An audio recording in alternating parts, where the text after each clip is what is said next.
Is that part of your interpretation to kind of exclude that as something of significance? The stutter peaks? Yes. Yes. I would evaluate if any of those peaks could possibly be stutter or not. Okay. And I think you answered this, but I just want to make sure. How many loci did you test? There's 24 total loci. And that's what you tested? Correct. Okay. And that's of like the 3 million base pairs that exist, fair to say? I mean, there's 150,000 loci in the human genome, correct? Is that right? Yeah, this is the standard for forensics testing, yes. It's 24.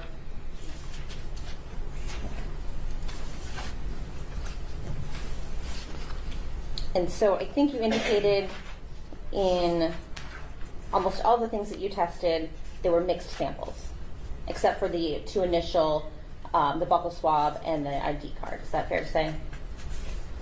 More than one contributor? Yes, except for the mattress stain swabs, I believe was a single contributor. Otherwise, yes, okay. More than one individual.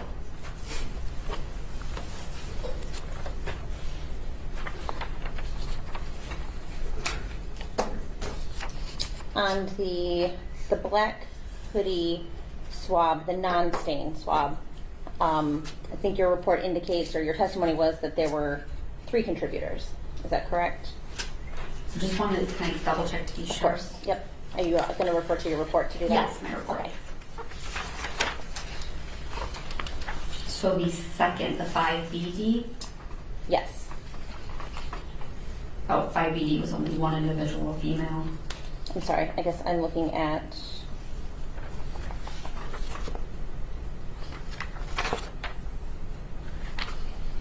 The hoodie swab's not the stain, you said? Correct. Yes, that was determined to be 3 individuals present. Okay. And I think your report says that at least one was male. Correct. I can't determine how many males, just that at least one is male because there was a boy in the sample. Okay. So fair to say there could have been 2 male contributors and 1 non-male, 1 female contributor. Yeah, all I know is at least one in those 3. Okay.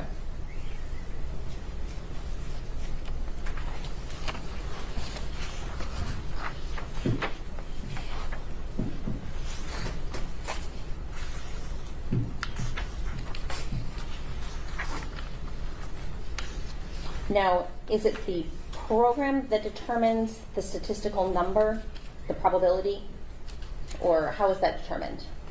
I determine how many individuals are in the sample, and then the software determines that likelihood ratio. Okay.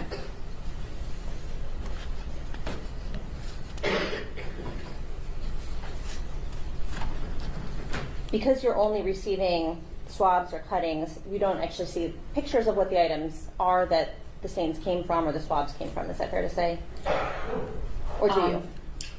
They are in the case file. I did see them in this case.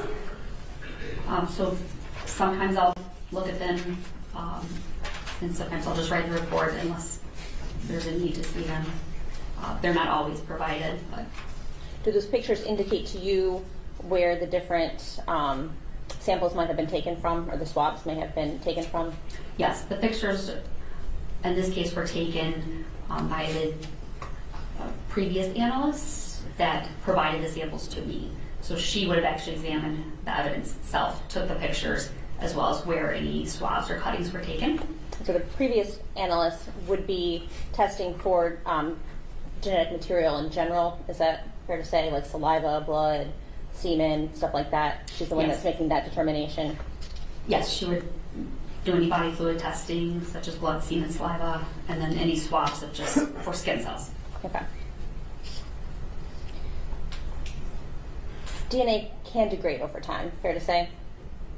Over time and in certain conditions, sure. Weather, stuff like that? Potentially as sunlight can degrade DNA. The elements in general, bacteria? Yes. Okay. And so when it degrades, does that mean that the DNA molecule itself is breaking down? Yes, degrading, yeah. And what is the impact of that on a DNA test? It could just be lower than it would have been. So there's still a profile, it's just lower. We also see a very specific pattern when something is degraded, where it, instead of peaks kind of being nice and straight, they kind of ski slope off. So we can identify it. Okay. Could it mean that you get an incomplete or a partial profile? Sure. Yeah. Was that a factor at all in any of the swabs that you tested in this case? I didn't see any very specific, that pattern that I was talking about. I didn't see that. Some of the samples are lower, so they may have been possibly, if they were in the elements, degraded or diluted. Okay.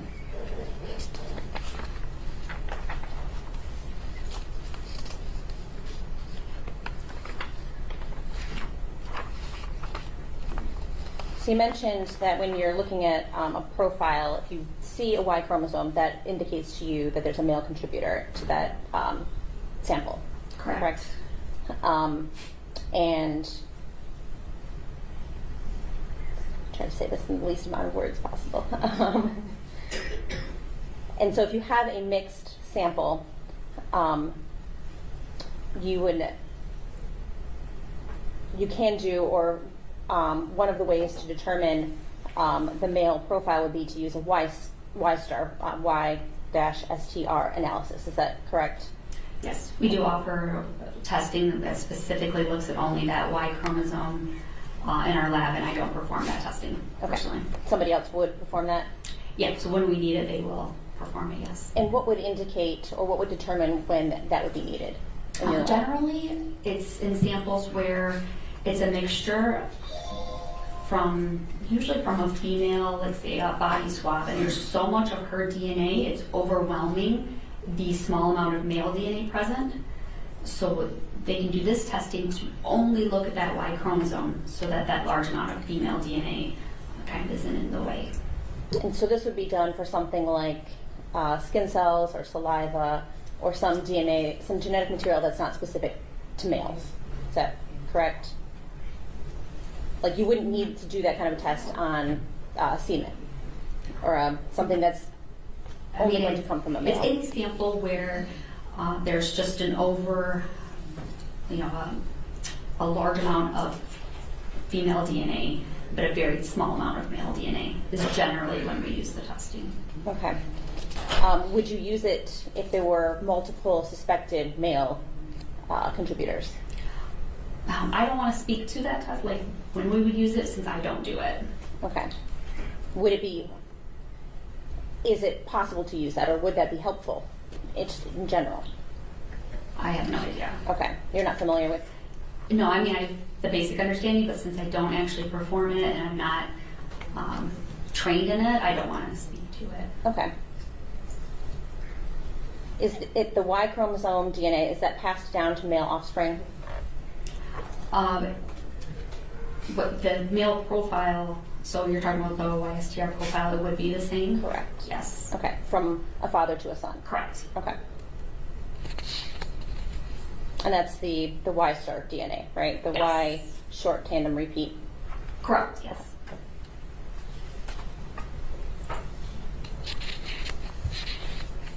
And so you could have a similar Y-STAR profile between a father and a son because that chromosome is being passed down almost completely unchanged. Is that fair to say? Or is it correct scientifically? I mean, scientifically, they would have the same, without any mutations, that father and son would have the same Y profile. Okay. But in autosomal testing, they would not. And when you were doing your testing on these samples, you had two known profiles, correct? Correct. You were testing against Jarvis Butts? Correct. Yes, and Messiah Harris. That's correct. You weren't testing it against any other males? No other references were submitted to us for comparisons. Okay. So a DNA test obviously can't tell you when DNA was deposited on an item. Is that correct? That's correct, yes. And it can't say how it came to be put there, right? Correct. Like it could be there's primary DNA, right? If I cut myself and I get blood on my shirt, that would be a primary transfer, right? Yes. If I then touch something and get blood on that, then the blood that's on say it's on my paper. The blood that's on the paper then would be a secondary transfer. Yeah, like from your shirt? Yes. Correct. Or say if I hand my pen to Mr. Riggins here, and then he hands it to somebody else, that would be a third. Is that correct? It's the transfer of the DNA. So I touch this, it's primary, then you come and touch it, and my DNA's ending, that would be secondary. And tertiary would be, then that DNA moves again. Of course, each time DNA is transferred, it's lower and lower generally. Okay. And so then if Mr. Riggins walks away with my pen and leaves it in another room and somebody picks up that pen and uses it, in theory, they could be tested and have my DNA on them, correct? Possibly. Even if we were never in the same room together? Correct. Okay.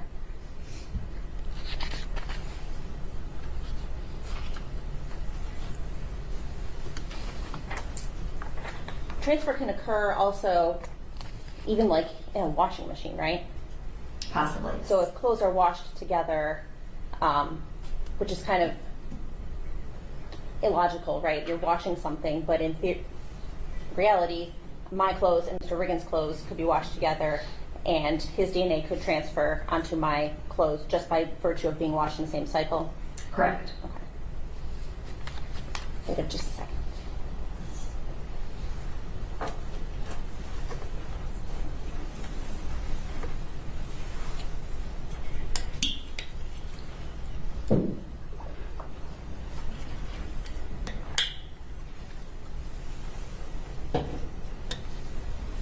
I don't have anything else. Thank you. Yes. Just briefly. You asked some questions about YSTR testing. Would it be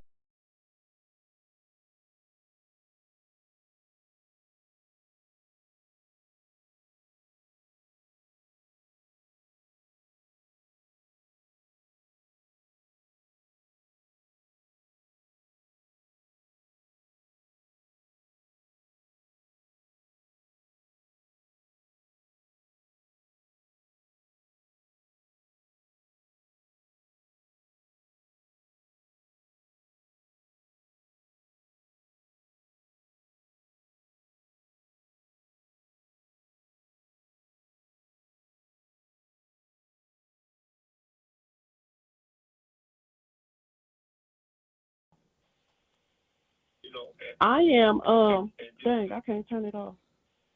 I am another cousin of the family. Okay. Okay? Okay. So, everybody is on here trying to come for Kenya saying that she didn't report it. We need to make it very clear. We are the extended family. We all know how that goes. Okay, your main family is, the mama, the sister, the brother, the cousin. We are the extended family. Okay, Kenya doesn't have a problem saying anything and putting it on Facebook way back in September when she did. Now that Facebook has also took down her post because they reported it to take it down. The information was bought to Kenya because the person who bought the information to Kenya didn't have the balls enough to say anything, but Kenya did have the balls enough to say anything. Kenya put it on Facebook to expose it to everybody, but it was reported to CPS, to DPS 4 years, i.e. the caption that you put up saying 40 years of CPS. This has been going on, and that's how long they've been hiding this shit. So it has been reported to CPS. It has been reported to DPS by several people that it has happened to in the family and who knows about it. But she hid the shit so well that we wouldn't even have known. It's several people that's been around them, and like the daddy said, she presented herself to be a God-fearing woman to where you wouldn't have known any fucking thing. You know why this resonates with me, and I'm just gonna touch on my situation just so we can relate. And I'm not trying to make it about me in no way, form, or fashion. But I just had a newborn son, to whom with a woman who I just found out has 10 plus CPS investigations.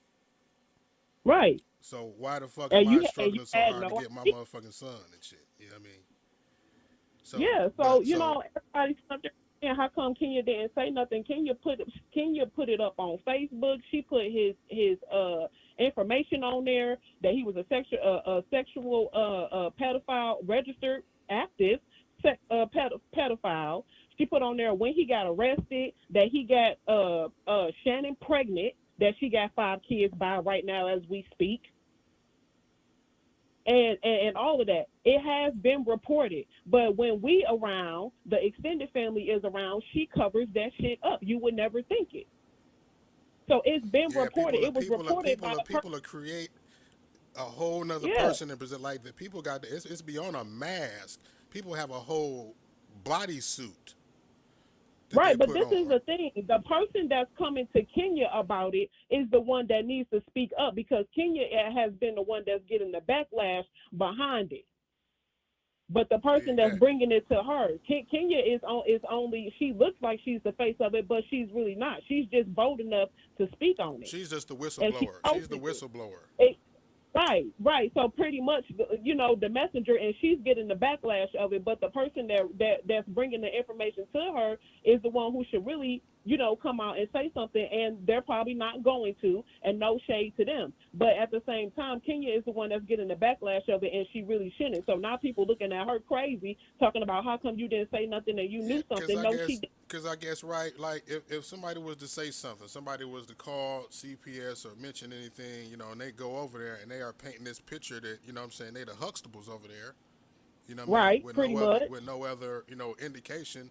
But then there's the breakdown in the system, right? Because if the grandmother lost her kids to CPS, then how does she even have... Exactly. We had a brand new cousin that was in foster care that got found. She took her daughter over there for the first time, and her daughter came back and told her mama that the pedophile man that everybody is talking about approached her and told her and asked this little girl, I think she 11, 12, 13, somewhere around there, asked her to perform fellatio on him, and she went back. That was to report that. Her first time going over there. That was reported. What did CPS do? Nothing. What did DPS do? Nothing. This shit has been reported. So the focal point of this is really to break down in the system, right? Because the family tried, because here's my thing, I'm a testament to this, and this is the reason why some of this hit so home with me, because I'm doing the same thing with no results, or what I'm saying, relying on the system, with somebody who painted themselves to be something completely different than exactly. What she really we supposed to be able to rely. We supposed to be able to rely on them. What the fuck we paying y'all taxes for? Y'all ain't even doing y'all goddamn job. But everybody want to jump on her, which is pissing me off, because the person that's bringing the information to her need to go ahead and lay the shit on the floor and stop using Kenya to get the goddamn backlash of it all. She just put it out there because nobody else wanted to step up to the plate and say nothing about it. But she did. But it's been reported to CPS and DPS, and they ain't did shit about it at all. But now that Naziah is coming up missing, now shit hitting the fan. Now everybody want to scurry around and try and give Kenya the backlash of it and say, oh, you knew. No, she didn't know. Because if she was balls enough to put that shit on Facebook and address Annette by name, if she would have known, she probably would have whooped her goddamn ass right then and there and took all them kids up out that house if she would have known, because that's just how she get down, straight up. She wouldn't allow no shit like that to happen. Not that one. She would have had a whole goddamn squad over there. So she did not know, but she did what she found out from somebody else, who is the source that's reporting shit, knew and know a whole lot more. That's who coming to her. So y'all, right?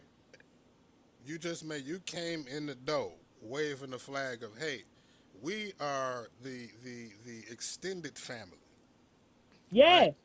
So there are people that are in the immediate family that are secretly giving us, right? Yes, the people that's in the immediate family, the people that's in the immediate family that know what's going on right now, and that's been knowing what's going on for the past 40 years, is coming to Kenya and giving Kenya the information, and Kenya is the one that's put it on Facebook to let it be known.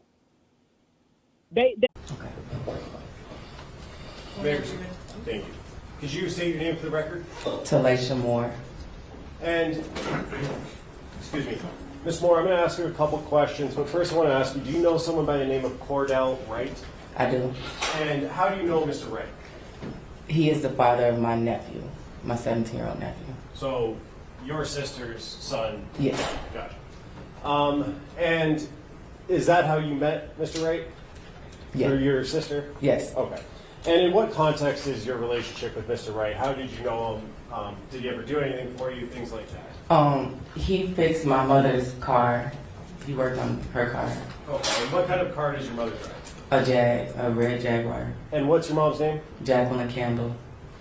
And going back to January of 2024, where were you living at the time? Not your specific address, just the city.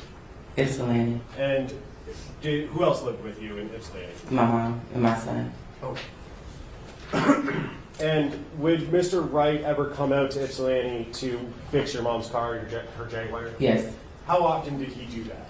Like a couple times, at least 2 times. And was that around January of 2024? That was the last time. In January was the Yes. last time? And when he would go out there, would he bring anyone with him? This last time he did it. What about Or prior? the last 2 times. So before January 9th, him and someone else came, and then on January 9th, they both came. Okay. And the person that he brought with him, do you see that person in the courtroom today? Yes. And could you point to him and identify a piece of clothing he's wearing?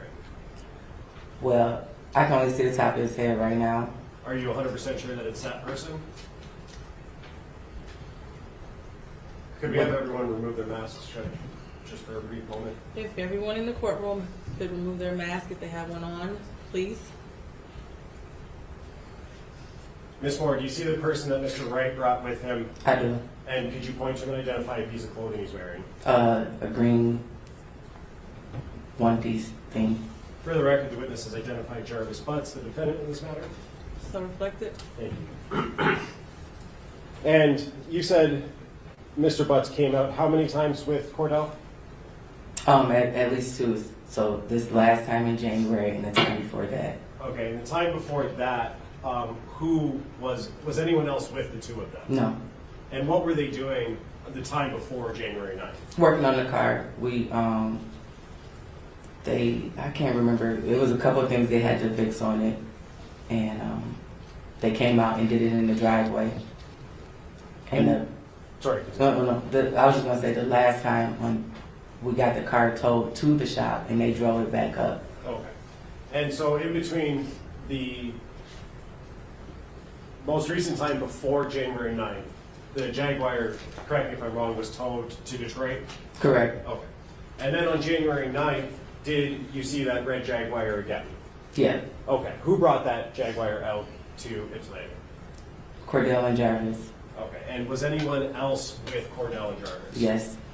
Who is that person? Naziah.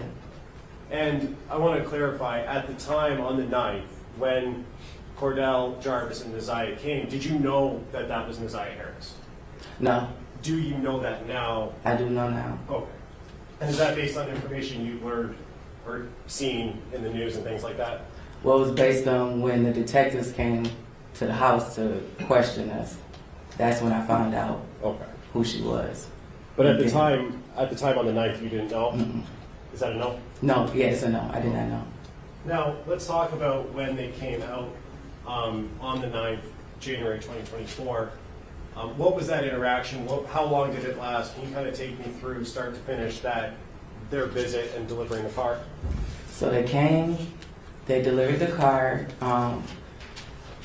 They were talking to my mom about what was wrong, gave her the invoice. It was just like a regular day. When they came in, they sat on the couch for a few minutes. Naziah was sitting in a chair by the TV. We spoke, very brief. Asked her if she wanted something to drink. She didn't. My 6-year-old son ran up to her, the dog. It was Very mellow. They sat there, we talked about the car and stuff, we talked about my nephew. Cordell was trying to wait till my nephew got out of school, but because he was on tether, they had to leave, so they didn't get to stay long enough for my nephew to come. And your nephew would be Cordell's son? Cordell's son, yeah, correct. Did you talk to Mr. Butts about Naziah? Did he introduce her or anything like that? We just asked, hey, everybody spoke. He said this is his niece, and that was pretty much the basis of it. I cannot remember if he said her name or not, but he did introduce her as his niece. And so, just to be clear, not sure about the name, but he said this is his niece about Naziah. Is that a yes? That's a yes, I'm sorry. Okay. And then after that conversation, well, let me ask you, during that time when they were there, did you notice anything that was unsettling or concerning about Naziah? No. It was just a normal interaction? Yes. After that interaction was over, did the three of them, Cordell, Jarvis, and Naziah, leave your house? Yes. Okay. And as far as you know, they were headed back to Detroit, correct? Correct.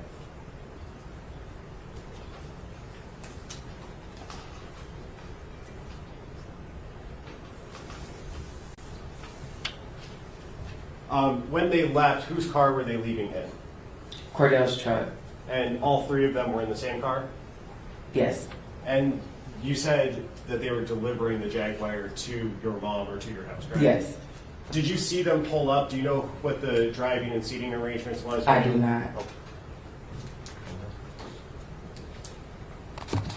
I have nothing further to say. Okay, Ross.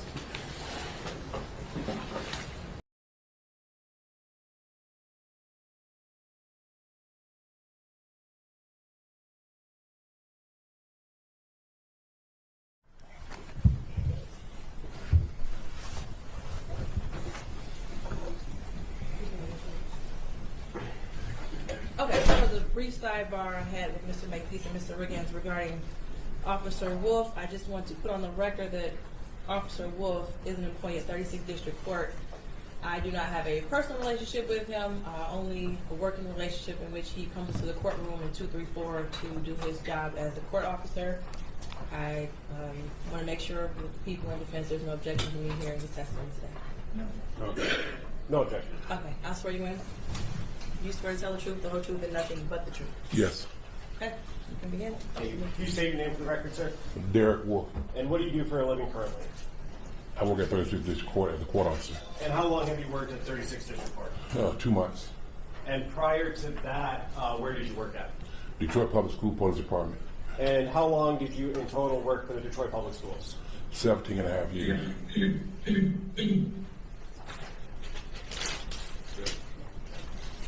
You worked for DPS for 17 and a half years? Yes. And how long have you been in law enforcement in total? 39 years. Before DPS, who did you work for? I retired from Detroit Police Department. And what were some of your common roles and responsibilities at the Detroit Public Schools Police Department? We go to the school. Sometimes we talk to the kids. We take care of the buildings, take care of the principals, we take care of the family, and make sure everybody's by the law. Oh. And in January of 2024, what was your assignment at the DPS Police Department? I was assigned to investigations. And as part of that assignment, does that include going out and taking reports from people who are making police reports to the school police department? Yes. Okay. I want to direct your attention to January 10th, 2024. Did you go to J.E. Clark School in Detroit? Yes. And what was the reason you went there, sir? I got sent there by my lieutenant about a missing 13-year-old young lady from the school. And when you went there, did you speak with someone who was making that report? Yes. Who was that person? I talked to her guardian, her grandmother, which is her guardian. And is that Annette Harris? Yes. And in terms of taking that report, what's that process like? I don't want to go into what anybody said to you, but what information are you looking for to gather to put into your report? Okay, I'll make a missing report. So I asked Ms. Harris, when's the last time you seen her daughter? Her granddaughter. description of what she had on. Has she ever been missing before? Does she have a boyfriend? Or she have friends she might go by the house and stay? Things of that sort. And did you ask Ms. Harris all of those questions and get her answers? Yes. And then did you write an actual report? Yes. Okay. After you write that report, do you have any role in actually investigating to attempting to locate the missing person? Yes. Okay, what did you do after writing the report? After I did the report, I canvassed the area looking for this young lady, although she was gone for at least 24 hours because she was missing the day before. And then from that point, we didn't find anything. So I found out the bus number that she was on. I got the video, and it showed where she got off the bus at Cornwell and 3 Mile. You said Cornwell and 3 Mile? Cornwell and 3 Mile. Okay. And from that point, like I said, we went to the house, talked to the guardian again, talked to some of the people in the house, and then we went on in and let it go from there. Sorry, just to be clear, you keep on saying we. Are you doing these things with a partner? Yes. And who is that partner? Dale Gardner. Okay. Judge, may I approach? Yes. I'm approaching with what's already been admitted as People's Exhibit 2. Do you recognize that, sir? Yes. And what is that is contained in Exhibit 2? The school bus. And is that a still shot from the video that you pulled or that you received? Yes. Okay. And that's the bus that you identified that Neziah Harris was on? Yes. Okay.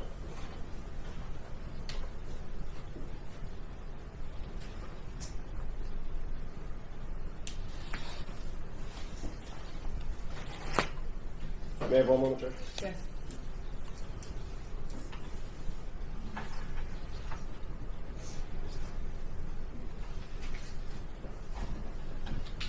I have none, Judge.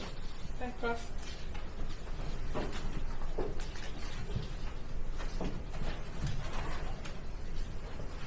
Good afternoon. Thank you. Mr. Wolf, you were dispatched to the J. Clark School because you're an investigator for DPS.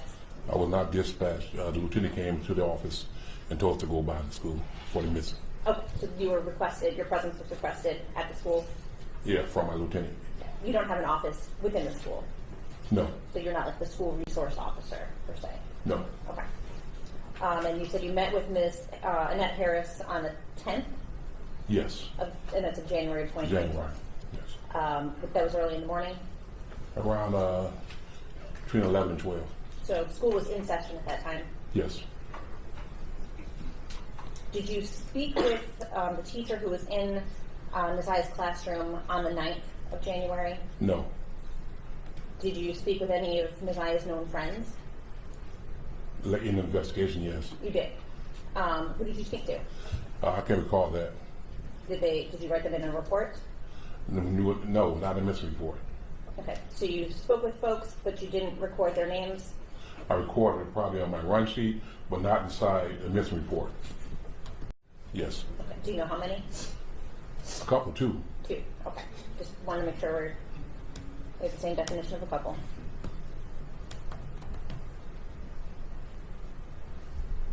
And you said you canvassed the area? Yes. What area did you canvass? The 3 Mile area, we were all around there, checking the alleys, knocking on doors, see if we can get some video, doorbell, camera footage, things like that. 3 Mile, is that 3 Mile Drive? 3 Mile in Cornwell, that area. Okay, and that's where the bus stop was? Yes. Where Neziah would have gotten off the bus? Yes. Okay. Anywhere else around the school? We checked around the schools. We checked on, matter of fact, on her street as well. We didn't find anything. In her classroom, does she have a locker or a cubby or anything where she stores items? I can answer that question. You don't know? I don't know. Fair to say then that you didn't check?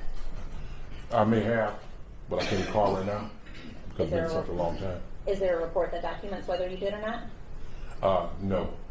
Okay.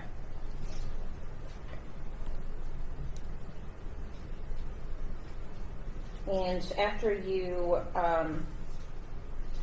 did the canvass of the area of 3 Mile Drive in Cornwall, what else did you do? I went back to the station advised the lieutenant of what we came up with. Which was what? Which was, I talked to the parent, the grandparent, talked to other students. We didn't find anything from doing our search of the area. So did you do anything else in regards to investigating? No, I did not, because I was getting ready to retire, so I was done. Okay. I don't have anything further. Any redirection? Very briefly, how long, you were first notified about this on the 10th, correct? Yes.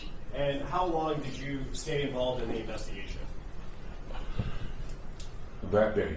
Okay, so your activities that Ms. Quick asked you about contained all happened on the 10th of January? Yes. What happened to the investigation after the 10th? If someone else's investigation would have took over, besides me, because once again I was leaving, but I gave all the information that I had along with my run sheet as well. So it was passed off to another investigator? Yeah, it would be. Yeah. Okay. And then are you aware of what happened after that? No. Okay. And you said that on the 10th, your lieutenant came in and asked you to go to J.E. Clark? Yes. And who is your lieutenant? At the time, it was George Harris. Okay. I know you're pretty good. I just clarification. You said you were leaving. Are you mean leaving DPS or leaving Yeah, the day? retiring. Okay, thank you. Any questions based off of my question? No, Judge. Okay, you were all done.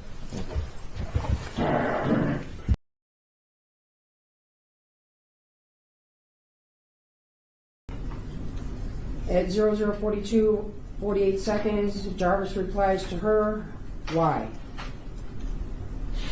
At 00:42, 54 seconds, Naziah replies back, just go.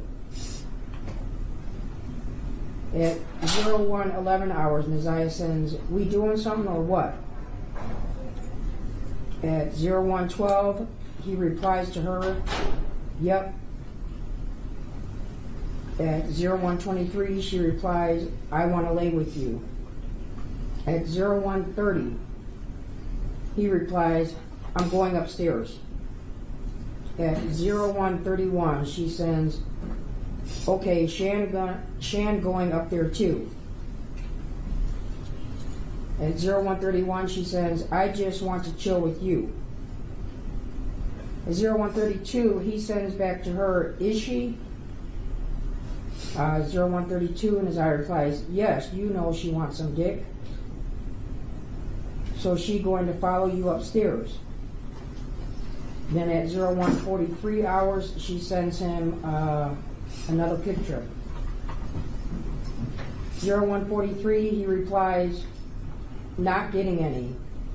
Then immediately after that, the message says from him to her, this is your dick. At 01:44, Naziah sends, I know it's mine. Give her some dick, so ask and shut up. At 01:44, give her some so she can shut up and leave you alone. She only acting like that because she's horny. At 01:48, Jarvis replies, I want to see you. Immediately after that, his next message is, while you in the shower. Then at 01:55, she sends him a photo. It is now 02:04 hours. He sends her a message that says, I don't want to give her no dick. At 02:10 hours, these next set of messages are all from Naziah. It says, come back downstairs. Damn, you scared. At 02:44 hours, she says, hurry up. I want you back. At 02:50 hours, she says, come downstairs so I can sit on it real quick. At 02:52 hours, she says, I promise it's not going to be long, just a few, but it's FRW, up and downs, please.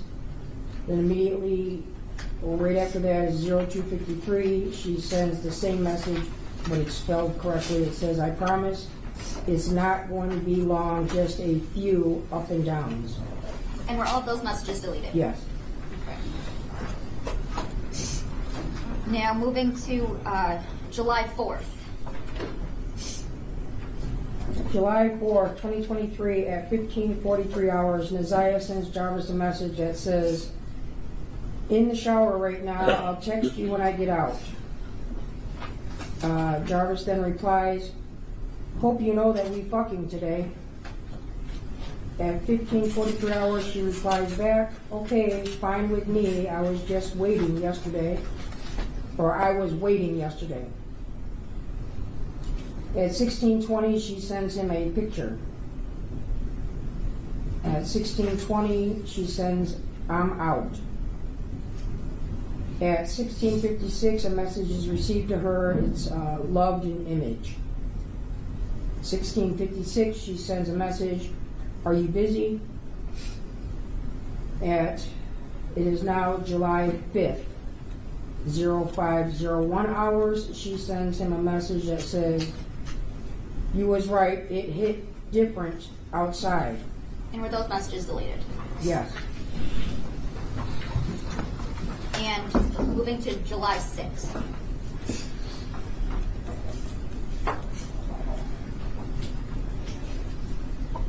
July 6, 2023 at 03:05 hours, Naziah sends to Jarvis, yes, I can tell when you come. 03:05 hours, why? Now at 03:20 hours, she sends him a message that says, so doesn't that mean I'm pregnant? At 03:21 hours, she sends him a message, I don't know, so I'm asking you. At 03:33, Jarvis replies to Naziah, no.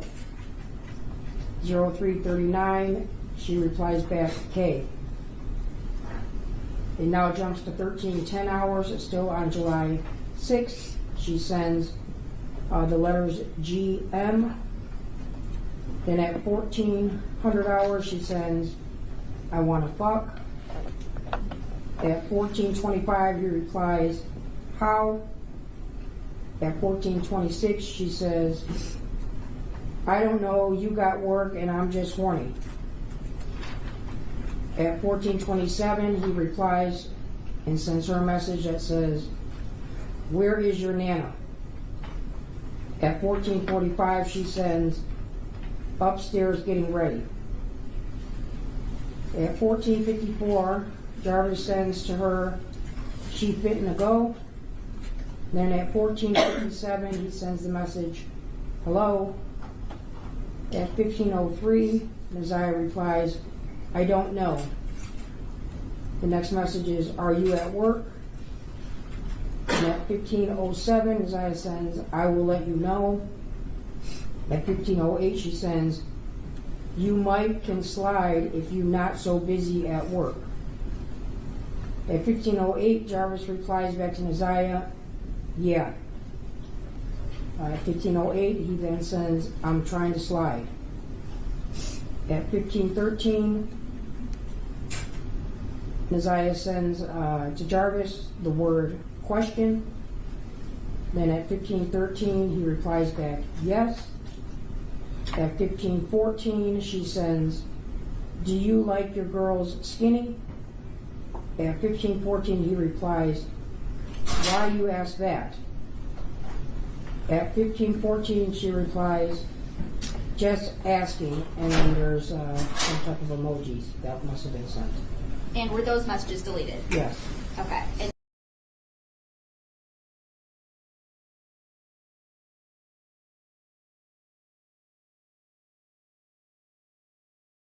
the sister, I don't know if she said she had got a phone call from one of the baby mothers and they wouldn't let her talk about it on the stand. She said she got a phone call about something that had happened on Valentine's Day. And I know you said you had talked to her. Did she express to you what that phone call was? Because I was really curious about that. Yeah, everybody got raided. Okay, that's what the phone call was about. Mm-hmm. Okay. Maybe they probably just didn't want them to know that that's when I guess they got raided, I guess, or maybe they just didn't feel like that had any significance to do with the case, but I honestly don't know. I'm not a part of their prosecution team, so. And Roxy, did they? Okay. Did you? did Roxy try to reach out to the Jarvis's sister? Yes, I have spoken to her. Okay, well, So is she helping? Like, is she trying to help you? Yeah. Yeah, I appreciate that. That's good. It's When I was going into the gas station, she was in front of me. When I walked into the gas station, she went to the left, I went straight, and over to the right. For that walk over to the gas station, was it getting dark at that point? It was already dark. Okay.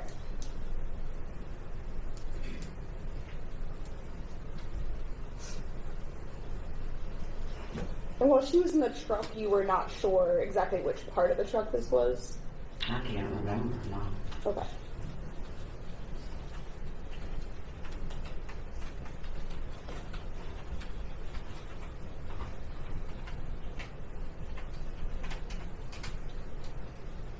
So you understood initially that when you arrived, you'd probably have to wait at the shop sometime? Yes. I think you referred to just one other car he worked on first. Is that all there was before you?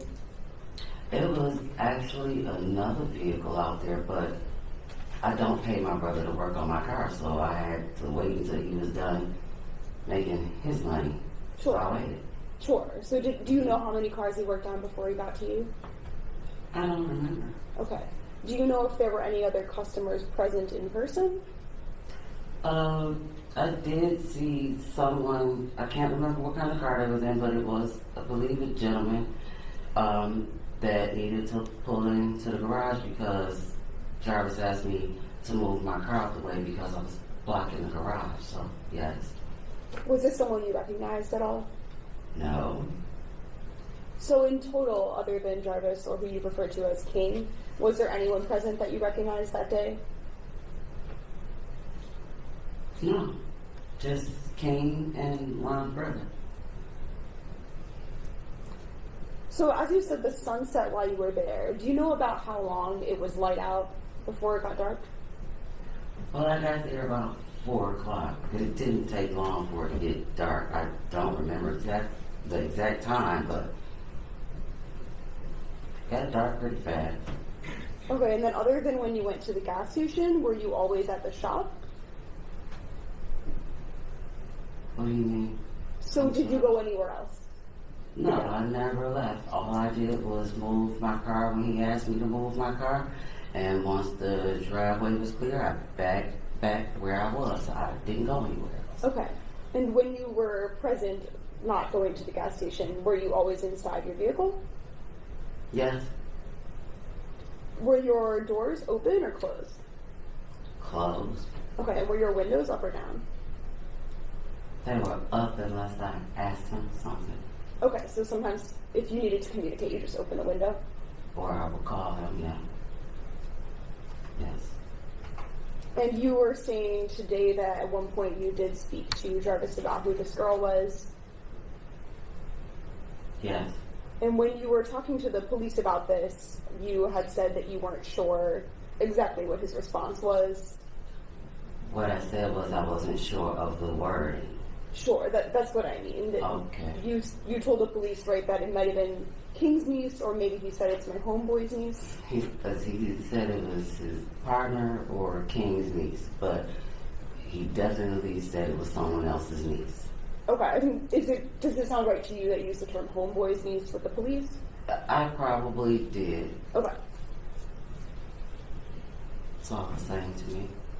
And then that's what you continued to think at first, right? At first you just believed that it was someone else's niece. Yeah. Specifically, you thought it was probably King's niece. That's what I was told. Which I think as we established, right, King is the same person as Cordell, right? Yes. And then after that, you would listen to some of these podcasts and to the news? I listened to his kid's mother, and then I watched the podcast. Okay, so those are some things that happened, both. Yes. And then once you started to have this different information you were gathering, then you kind of started to look into it for yourself.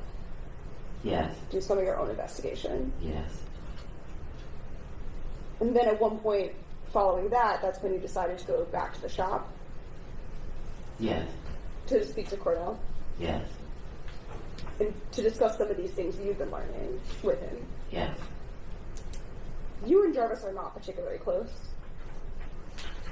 I wouldn't say that we're really distant. I don't see him every day. I don't talk to him every day, but he's my brother. Okay.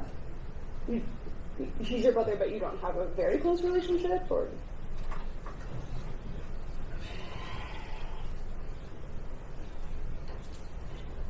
He's my brother. Okay. What about with his children? Are you close with his children? Some of the ones that I know. So he has 13 kids, right? I have no idea. Do you have an idea of around how many kids he has? A lot. Okay. Do some of them live with different mothers? Yes. And you don't spend time with all of them? No. So which ones do you know? I don't want to say their names. They're minors. Okay. And I don't want to disclose their identity. Could you just give like a number instead? How many do you know? I'm counting.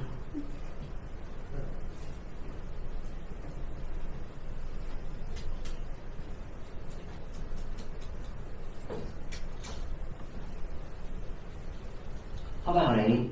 So when you say 8 that you know, does that mean 8 that you have like personal contact with? I have. Okay. When is the last time that you've seen any of them?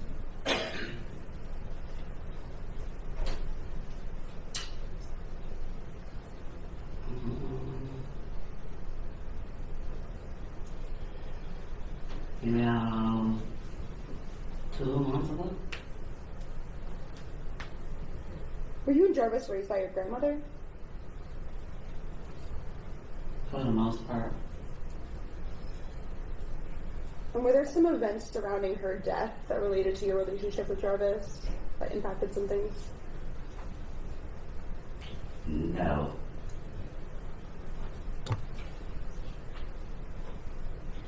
Oh, I have no further questions. Thank you. Any redirect? Yes, Judge. Ms. Butts, you said that there was another reason, there was a different reason that you thought that it was Messiah that you had saw that day.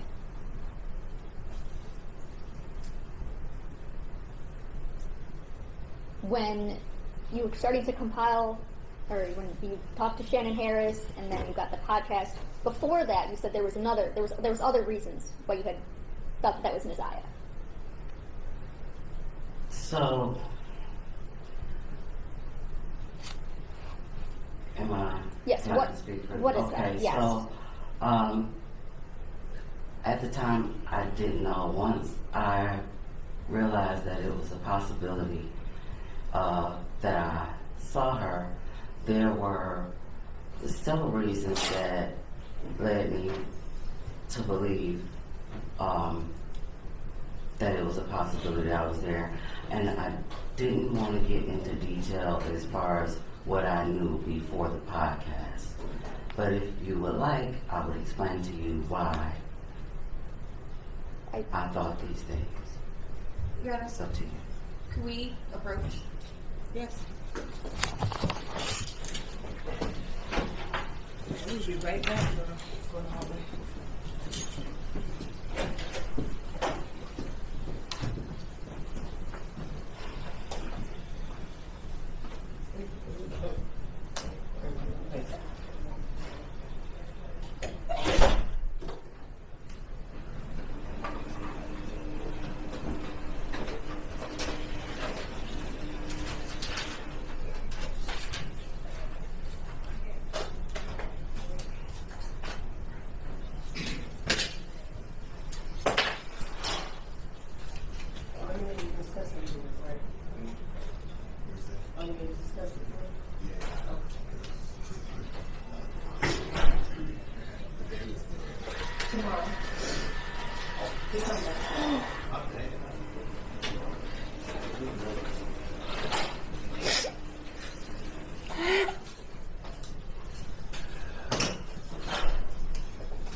You need some water or something?